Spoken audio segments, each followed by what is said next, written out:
Robin Williams.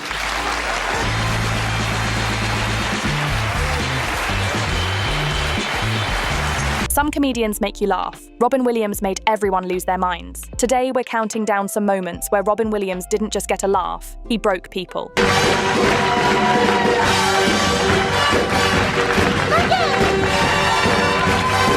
Let's kick things off in the UK. Robin Williams was a guest on the BBC's Friday Night with Jonathan Ross. Jonathan Ross has interviewed everyone from presidents to rock stars. He does not rattle easily. Robin Williams rattled him in under 4 minutes. That's the body right there. I know. That's the view I've grown accustomed to. Yes. This Hello! You wanted to see Els. Hello! Meet the twins and Mr. Bob. Bloody Or you get a phone call from Michael Jackson. Was I there at your house?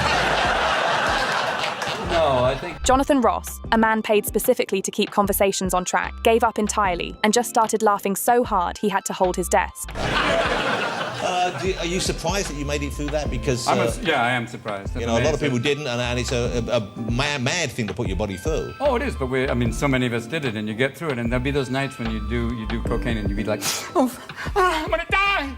I'm gonna die! One of the most famous visits happened on Late Night with Conan O'Brien, where Robin showed up and within minutes was doing rapid-fire impressions of foreign leaders, switching between 6 different characters in one breath. How are you? This is lovely. What a lovely room, and what you've done with it, I'm going crazy for. I love this little stool, maybe a table, I'm not sure. Could have been a lamp, but forget about it. That's pretty much the Irish people right there. You land in Dublin, they're going, oh, don't be afraid. You'll be coming around now. I'll keep an eye out for you.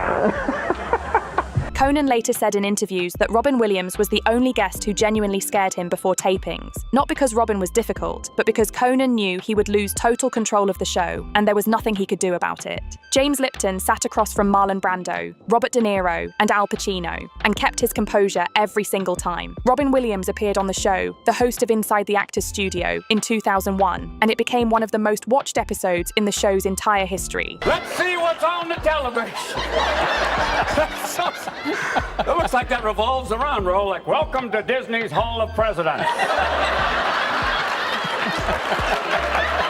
Robin did over 25 different characters, voices, and impressions in the span of one interview. The audience, made up of serious drama students, lost it completely. You believe in the power?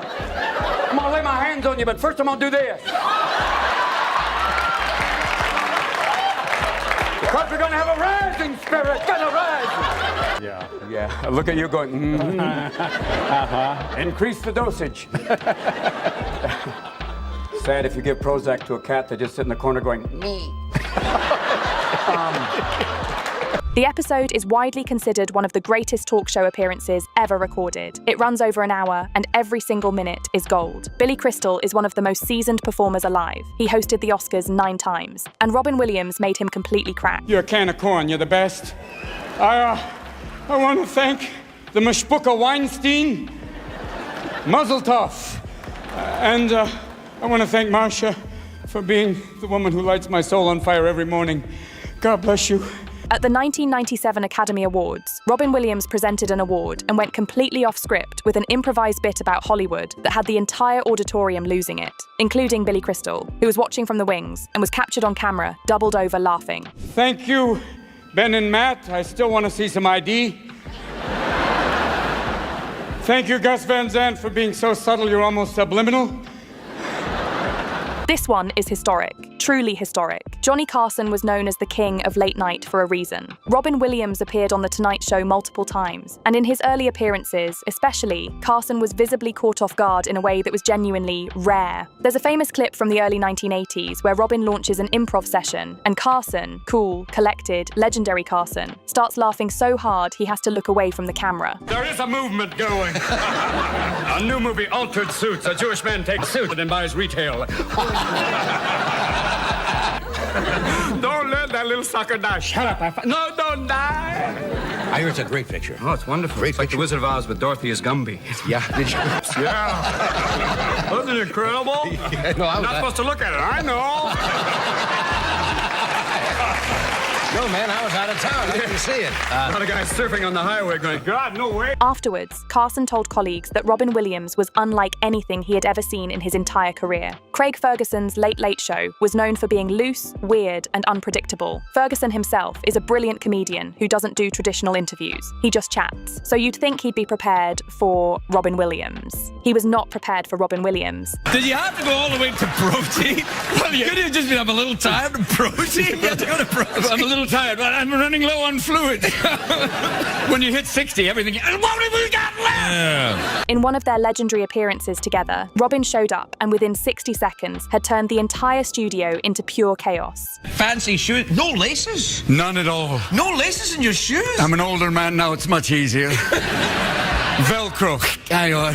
What is this madness? You can't walk around like that. What if you have to do something quickly? You do it slowly. Huh? Ferguson later called it one of the best nights of his professional life and said Robin Williams was the only guest who made him feel like he was the one being interviewed. When Good Morning, Vietnam came out in 1987, Robin Williams did the press circuit, and every single journalist and fellow celebrity who sat across from him during that press tour has a story. Because you got somebody like Robin who is extremely, funny and improvisational.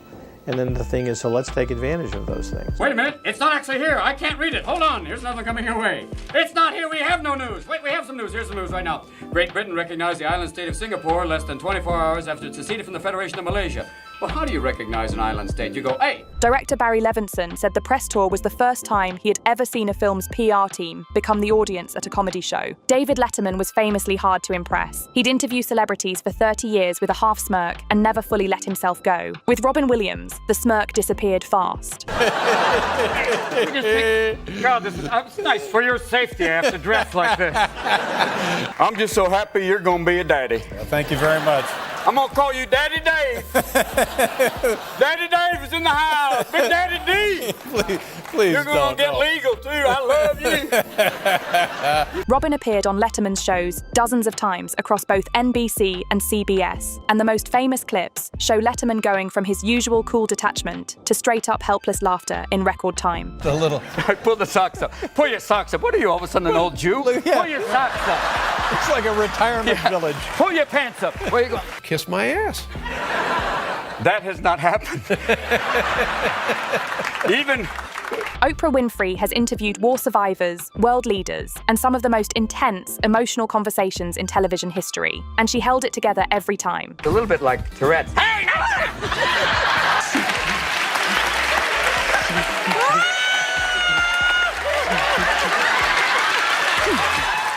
And you want to be doing what in the moment of transition?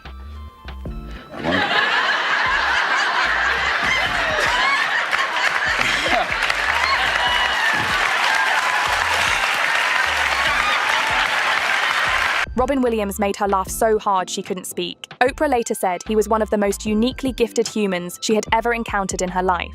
Robin is one of those people where there is no such thing as an interview. Forget about that. Because he's playing off of every single thing that you say, every movement, the way you look, what you're wearing, the hair, the hair, the hair. The first time I interviewed him, it was about the hair, the hair, the hair. We lost him in 2014, but these moments are forever. Most comedians make you laugh. Robin Williams made you forget how to exist. From Johnny Carson to Martha Stewart, from Al Pacino to random audience members, nobody was safe. And today, we're diving into 20 moments where Robin Williams absolutely destroyed everyone around him with nothing but his genius mind and zero filter. when you play online and you get owned by a 10-year-old, you're going, You're my bitch. Hey, old man, I own your ass. How old are you? This many. Here's something most people don't know about Robin Williams. The man was a hardcore gamer. We're not talking Candy Crush here. Robin was out there playing Call of Duty, World of Warcraft, all of it. He once revealed that he'd get absolutely destroyed by 10-year-olds online who would trash talk him without having any clue they were roasting a comedy legend. Mom, you're gonna do this. Oh, no. Imagine being that kid who screamed at Robin Williams through a headset. That's a story you tell your grandkids. But gaming wasn't the only thing Robin inherited from an unexpected source. Ever wonder where Robin's fearless comedy style came from? One interview with his mother answered everything. She had this bit with a rubber band that was so inappropriate, Robin couldn't even repeat it on television. Watching him crack up at his own mum's jokes, you could see exactly where the apple fell from the tree. I was on this German talk show and this woman said, Mr. Williams, why do you think there's not so much comedy in Germany? And I said, did you ever think you tried to kill all the funny people? The woman was a comedy genius herself, and Robin inherited every ounce of that fearless, no-filter energy. And that fearless approach, Robin took it to levels that made audiences gasp. Robin appeared on a German talk show, and the host asked him, "Why do you think there's not much comedy in Germany?" What happened next is legendary. The audience went completely silent for a split second, then absolutely erupted. But it's weird. The Vatican and homosexuality, oil, water. The Pope is always, homosexuality is an abomination. Time out. You're the Pope? Yes. You're dressed like Freddie Mercury's stunt double. Your purse is on fire and you're surrounded by hundreds of boys. And I believe the Vatican's going to come out one day and come out big. It's going to be in nomine patri and filio spirito sancto, one secular sensation, all the folks you meet. Wow. That's Robin Williams in a nutshell, saying what nobody else would dare say and somehow making it work perfectly. But if you think that was controversial, wait until you hear what he said about the Vatican. Robin once went after the Vatican's stance on homosexuality with surgical precision. His description of the Pope's outfit and the irony of the situation had the entire audience gasping and laughing simultaneously. I had a waxing for a movie, and they had Who's this two girls girl? waxing me. And at one point they went, "Do you mind if we take a break?" The man walked the tightrope between shocking and hilarious better than anyone who ever lived. Now, most celebrities hide their insecurities. Robin Williams, he weaponized them. He told a story about getting waxed for a movie role, and the technicians literally had to take breaks. This is the hairiest man I've ever seen in my life. It is frightening. It is an amazing thing. I've actually been at the zoo and had monkeys go, "What are you doing outside?" His punchline about monkeys at the zoo, absolutely devastating. People always complain about their phones. They're saying, like, I've only got 2 bars. Listen, I'm an alcoholic. All I've ever needed was 1 bar. I'm off and running. He took something most people would be embarrassed about and made it legendary. And his honesty didn't stop at physical comedy. Sometimes, Robin's darkest moments became his brightest material. In one of the most brilliant examples of Robin's self-deprecating humor, he flipped a simple observation about phone signals into a confession. And luckily, we are going to mix up the rub, and you're going to rub it into the meat. See, that shuts him up. Luckily that I had that experience from the ages 12 to 22. The twist was so unexpected and honest that audiences didn't know whether to laugh or applaud. This is why Robin was different. He used his own struggles as comedy gold. But Robin's real superpower, his ability to completely hijack any situation, turning professional productions into controlled chaos. Martha Stewart tried to teach Robin Williams how to cook. Big mistake. The moment she mentioned rubbing meat, Robin went into overdrive. "I'll be rubbing the meat, as we say, for the little children look away from..." Martha's face, trying to stay professional while Robin absolutely destroyed the wholesome cooking segment, is television gold. What were you doing at 10? 10? I was going, "What's that?" Holy, look at that! The woman had no idea what hit her. But if Martha struggled, imagine being the most professional host in television history. Robin Williams holds a record nobody talks about. He made Johnny Carson break character and laugh more than any other guest in Tonight Show history. Every single time Robin appeared, he'd blow up the script within seconds. When I first met him on Mork and Mindy, we had a marvelous time. Those were good days. You had access to more medication in those days. Carson, a legendary professional, couldn't keep it together around Robin. That's power. But here's the thing about Robin. He could roast anyone on the planet, except for his comedy idol, Jonathan Winters. When they shared the stage, Robin tried to mess with the legend and got hilariously shut down. The student meets the master, and the master reminds him who's boss. "And you, Simon, with your man breasts, what are you doing? Your man breasts and the hairy chest, you remind me of my sister. You look gorgeous." Robin's face, realizing he'd been out-roasted, is priceless. Now, Robin's talent for turning the tables wasn't limited to comedy legends. Even the King of Mean got a taste of his own medicine. American Idol was Simon Cowell's personal roasting ground. He'd made a career out of destroying people's dreams on national television. Then Robin Williams walked onto that stage. The tables turned so fast that Simon didn't know what hit him. And here's the beautiful part. Even Simon, the master of brutal honesty, couldn't stop laughing at his own roast. Hoo-ha! What are you, foghorn leghorn? What's that? That's not even a phrase. It's a noise you make when you're getting a rectal exam. Hoo-ha! Watching the roaster get roasted is incredibly satisfying. But Robin didn't just roast the villains. Oh no, his most savage takedowns were saved for Hollywood royalty. During Al Pacino's Life Achievement Award, what was supposed to be a respectful tribute turned into Robin dissecting Pacino's iconic movie moments. His analysis of the famous hoo-ah sound had the entire audience, including Pacino himself, absolutely losing it. You're a vampire now. Damn, you look like a before and after commercial. And if you think Al Pacino got off easy, wait until you see what Robin did to Tom Cruise. Robin's tribute to Tom Cruise went sideways fast. His vampire reference and the punchline that followed had the audience in stitches. Even Tom Cruise, sitting right there, couldn't help but laugh. Robin treated everyone equally. Nobody was safe. How much money have we raised so far? I have only one question for the royal family. All that money and no dental plan. But award shows and interviews had scripts and structure. What happened when Robin found himself in completely unscripted situations? Pure magic. When the BBC experienced technical issues, Robin didn't wait for permission. He just stormed onto the set and completely hijacked the broadcast. His spontaneous riff about the royal family had everyone in the studio crying with laughter. Most people panic during technical difficulties. Robin saw an opportunity. Strictly professional relationship. We're just two botanists with a fondness for beavers. Hey! And his improvisation skills didn't just break hosts, they broke professional actors who thought they were prepared. During the filming of Night at the Museum, Robin's improvised line caught Ben Stiller so off guard that Stiller completely broke character. The blooper reel shows Ben trying desperately to keep a straight face and failing miserably. Robin's improv was so quick that even professional actors couldn't handle it. I walked into a sex shop when I was dressed as her in San Francisco, picked up this huge double-headed dildo and went, "Do you have anything larger?"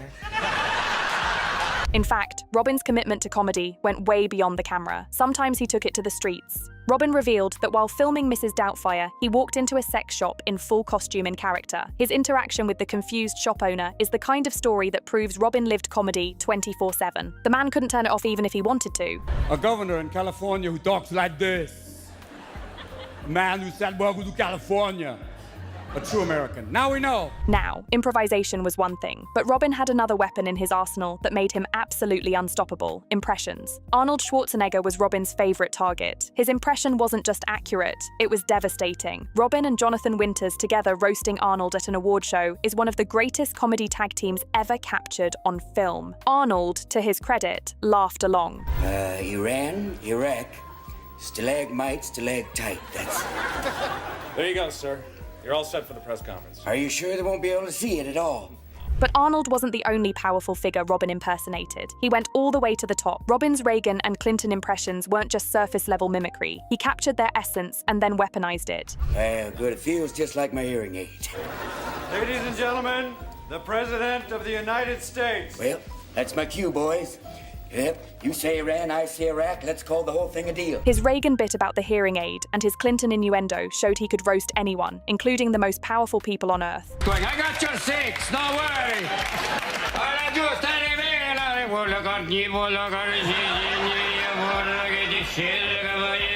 But sometimes Robin's impressions went beyond political figures into pure absurdist territory. Robin's Christopher Walken impression went to places nobody expected. His story about Walken wanting a tail is absurdist comedy at its finest. There is only one animal who can tell you if she is happy and wants to mate. That is Coco the silverback gorilla. She said to her trainer, and I went, "What does that mean?" "She wants you to tickle her." "Okay." Then she goes, "What does that mean?" "She wants you to lift your shirt." I lift my shirt. She reaches out and grabs both my nipples. And then a fun thing happened because my balls went, "Somebody wants to play. Shall we go to phase 2? "No, do not go to phase 2. This may feel like a human, but notice the placement of the thumbs. This is not a human." The impression was so perfect and the premise so ridiculous that audiences didn't know how to process it. Now, we've seen Robin destroy hosts, actors, and politicians, but sometimes his stories were so wild that the punchline wasn't even the craziest part. Robin's encounter with Coco the gorilla is one of the most bizarre and hilarious celebrity stories ever told. His play-by-play of the interaction, complete with warnings about phase 2, had audiences simultaneously cringing and crying with laughter. Sure, take care, and I'm glad the hair thing did well. I can't believe that you're Peter Pan. Now, I'll tell you this. Only Robin could make an inappropriate gorilla encounter this funny. And speaking of fearless, there was only one comedian who could match Robin's quick wit, the legendary insult king himself. When Don Rickles, the legendary insult comedian, went after Robin, it was the ultimate battle. Rickles fired first, Robin fired back, and then Rickles reminded everyone why he's called Mr. Warmth. Watching two comedy legends trade blows is like watching a masterclass in comedic timing. Directors John Musker and Ron Clements recorded over 16 hours of material with Williams. He would deliver the scripted lines lines once, maybe twice, and then just G.O. celebrity impressions, rapid-fire references, absurd riffs, most of which weren't even in the script. Master, I don't think you quite realize what you've got here. So why don't you just ruminate whilst I illuminate the possibilities?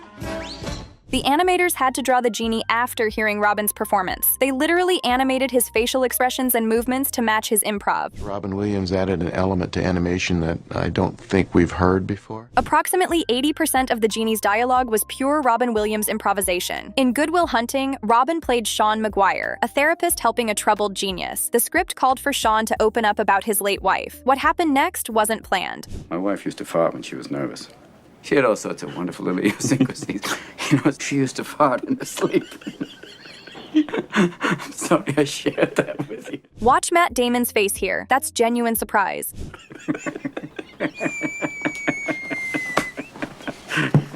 Oh, Christ. But Will, she's been dead 2 years, and that's the shit I remember.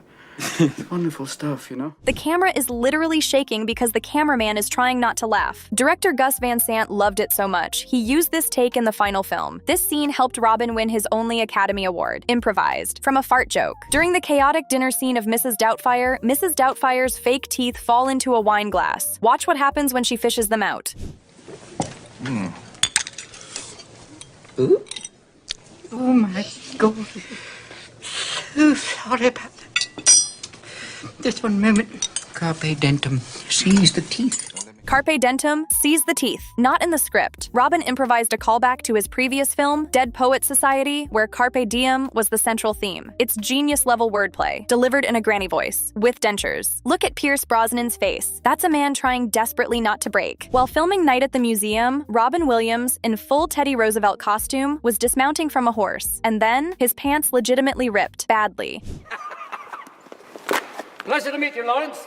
Key to self-reliance is a vigorous life, and my pants are split so hard I can actually see. Most actors would yell, "Cut." Robin Williams? He turned it into Teddy Roosevelt's character trait. The entire cast lost it. Some of that improvisation made it into the DVD extras. It's Robin Williams at his purest. Turn disaster into comedy gold. The Fisher King is a dark, beautiful film about trauma and redemption. Robin plays Perry, a homeless man living in delusion. Director Terry Gilliam quickly realized that trying to get Robin to stick to the script was pointless. Maybe just a cup of coffee. I don't drink coffee. And then we'll exchange phone numbers. In multiple scenes, Robin would go off-book completely. His stream of consciousness rants as Perry, mostly improvised, the bizarre observations about pigeons, Robin, the random singing, also Robin.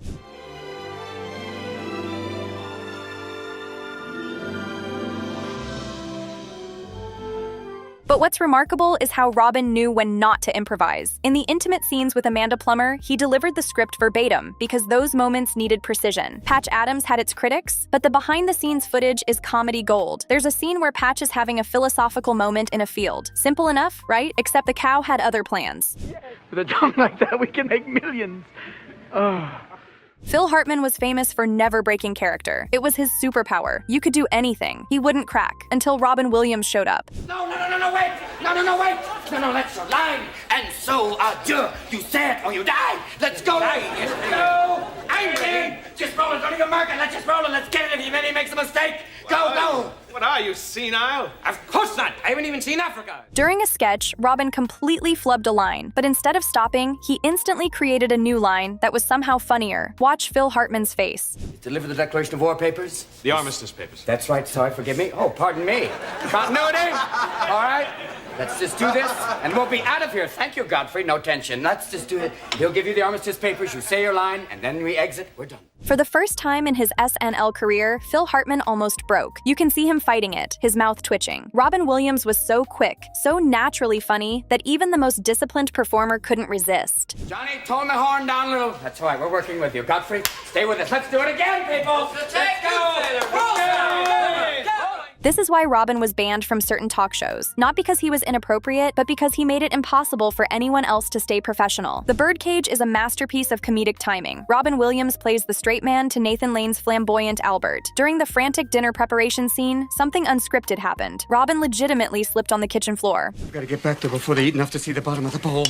There are million things to do. You don't give me no time to chow. Shut up! It's okay.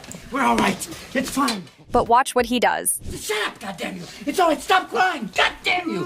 What are you standing there for? Go. Go. She'll be here in a minute. Go. Damn it. Fuck the shrimp. Nathan Lane, who's brilliant in his own right, catches the improv and runs with it. This is what separated Robin from other actors. He could improvise in a way that elevated everyone around him. Director Mike Nichols later said, "With Robin, the question isn't whether to use the improvised take, it's which of the 20 improvised takes is the best." Jumanji was supposed to be a thrilling adventure film, but with Robin Williams in the lead, every scene became an improv opportunity. Just felt I should do that. There's a scene where Alan Parrish is trapped by vines. The script probably called for tension. Robin had other ideas. Hearing voices. It's okay, I just farted. Let's do that one again, okay? The farting part. No. In the scene where Peter starts turning into a monkey for cheating, Robin delivers this gem. I warned you about this, Peter. No, you wanted to play the game. The director had to use it. How do you not? Kirsten Dunst said, "Filming with Robin was like being in acting school. Good morning, Vietnam had a script." Robin Williams said, "That's adorable," and then proceeded to improvise approximately 80% of his radio broadcast scenes. We found out that we can't find them. They're out there, and we're having a major difficulty in finding the enemy. Director Barry Levinson set up multiple cameras because he knew Robin would never do the same thing twice. He'd give Robin a basic premise, talk about the weather, introduce a song, and then just let him go. They're all named like Yan or Dao or things like that. It's very difficult for me. This performance earned him his first Academy Award nomination. It proved that improvisation, when done by a master, isn't just goofing around. It's another form of acting discipline. Which Robin Williams improvised moment is your favorite? Number 32. In one episode of Mork and Mindy, the actor voicing Orson forgot his line. Most people would panic. Robin didn't. He roasted him right there, calling him out for literally holding the script. You've got the script in your hand, motherfucker, and you're blowing it? It was quick, brutal, and so funny the crew completely lost it. Number 31. In one scene, Mork was only supposed to check the mail. Simple enough, right? But his hat had other plans. The prop broke mid-shot, and instead of stopping, Robin turned the whole thing into a spontaneous comedy bit. He won't see me. All he'll see is... Fed.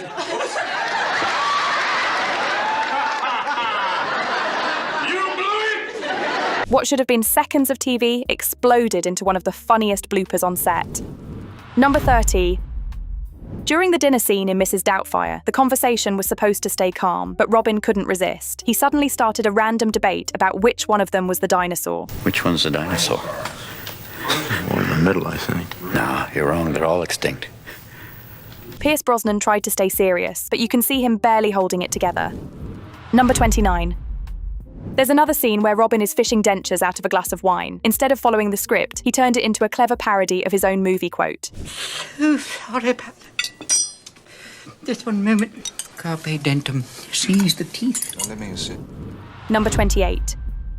While filming Jumanji, things got weird when young Peter began turning into a monkey. Out of nowhere, Robin dropped a line that no one saw coming. I warned you about touching yourself. The entire crew lost it. It wasn't in the script, just pure Robin chaos slipping through the jungle. Number 27.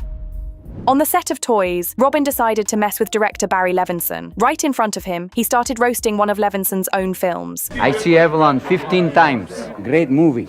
You run it backwards, happy ending. The crew froze for a second. Levinson smiled, but you could tell it hurt just a little. Number 26. During a scene in Patch Adams, a cow wandered into the shot and tried to drink from Robin's empty coffee cup. Without missing a beat, he looked straight at it and delivered the perfect line. Oh, damn! Come away with me, don't be afraid. With a tongue like that, we can make millions. Oh. Number 25.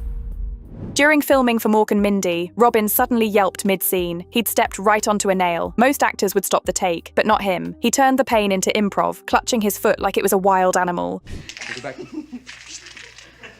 There's a nail on the set.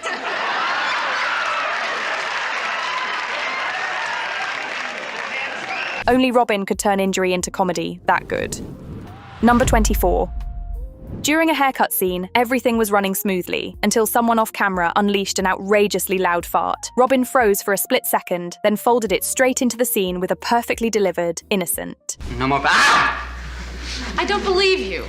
That's enough. I'll tell you what you want to know. Don't they give you haircuts on work? No, we try to avoid them because of... All right. I'm sorry. Number 23.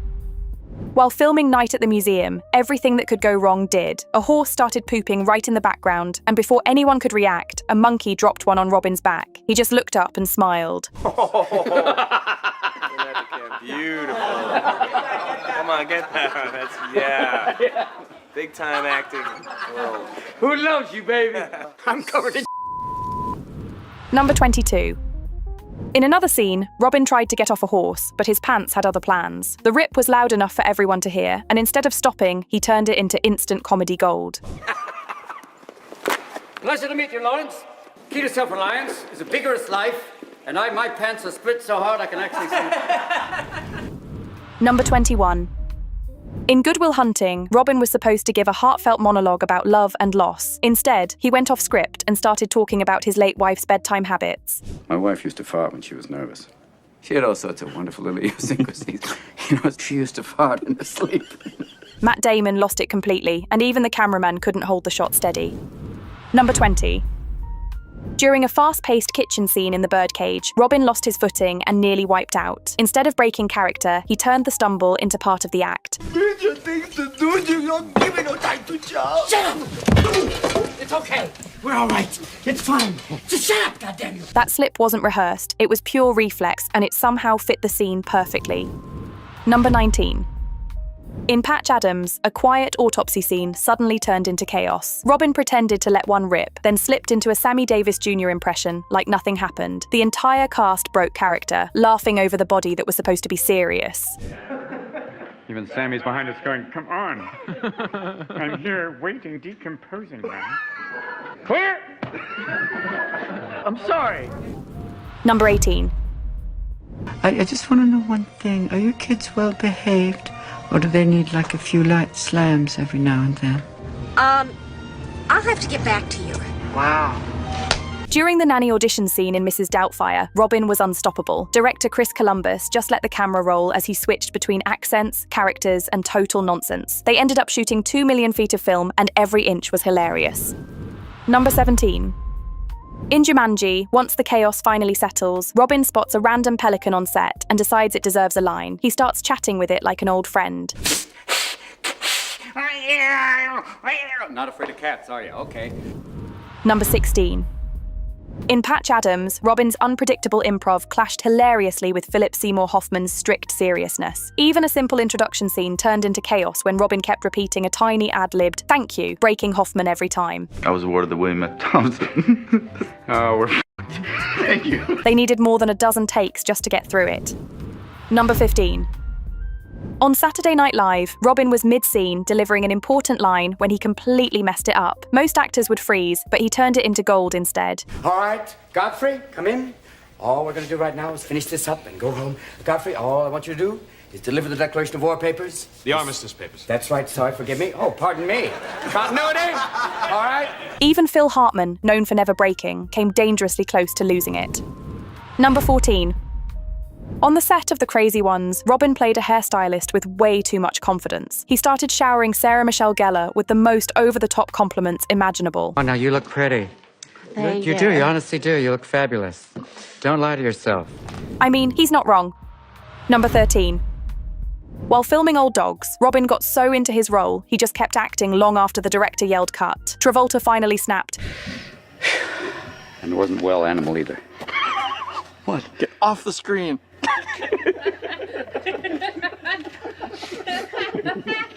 Classic Robin move. He didn't just steal the scene, he moved in rent-free. Number 12.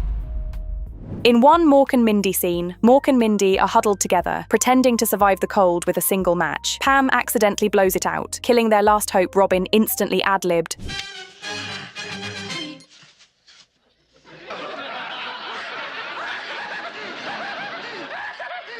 I saw that in a movie once. Number 11. In Jumanji, the tension spikes every time the dice hit the board. But mid-chaos, Robin suddenly drops a completely random rhyme. Was an old man from Nantucket. What does that mean? Oh, dear God. Nobody expected it, nobody planned it, but it instantly cracked everyone up. Pure, spontaneous Robin. Number 10.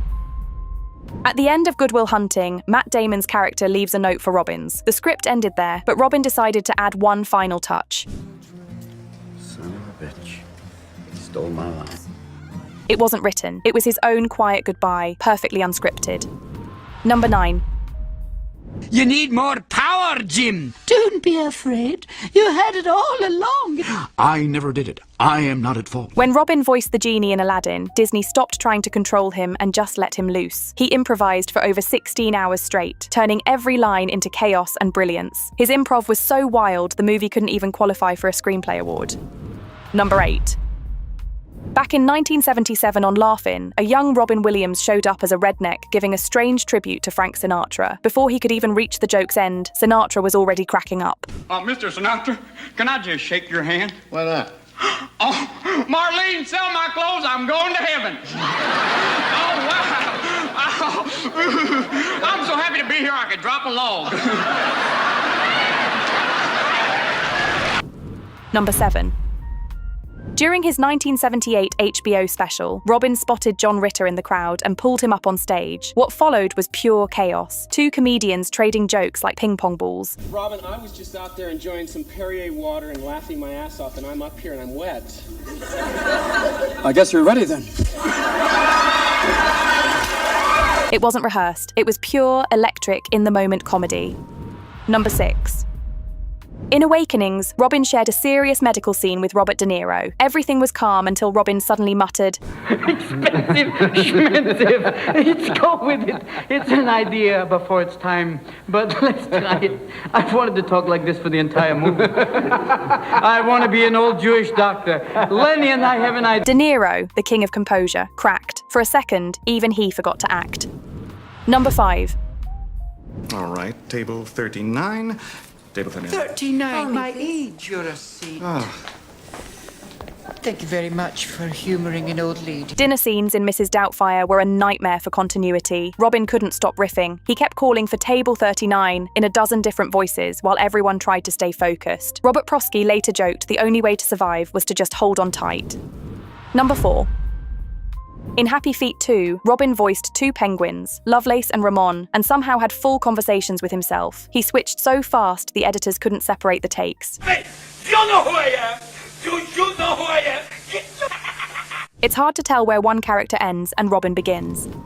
Number 3. When a scene in Mork and Mindy started dragging, Robin went rogue. He dropped the script, started babbling nonsense, and somehow made it work. Evelyn Wood speed orgasm. Says if you read this by now, you've already come. Everyone on set lost it. The scene was ruined, in the best way. Number 2. During a tense scene in Jumanji, Robin suddenly broke the moment with a perfectly timed fart joke. Hearing voices. It's okay, I just farted. Let's do that one again, okay? The farting part. No. The line wasn't scripted, but he delivered it with such confidence the whole set fell apart laughing. Instead of ruining the scene, he somehow made it better. Classic Robin chaos. Number 1. In Mork and Mindy, a can opener jammed mid-scene. Robin didn't stop. He started wrestling it like it was a living thing. What followed was part slapstick, part meltdown, part genius. By the time he defeated it, the audience was in tears from laughing. Can you believe half of those weren't even scripted? Robin turned chaos into cinema. But tell me, if he pulled that today, would studios let him or shut him down? I want to hear your take in the comments.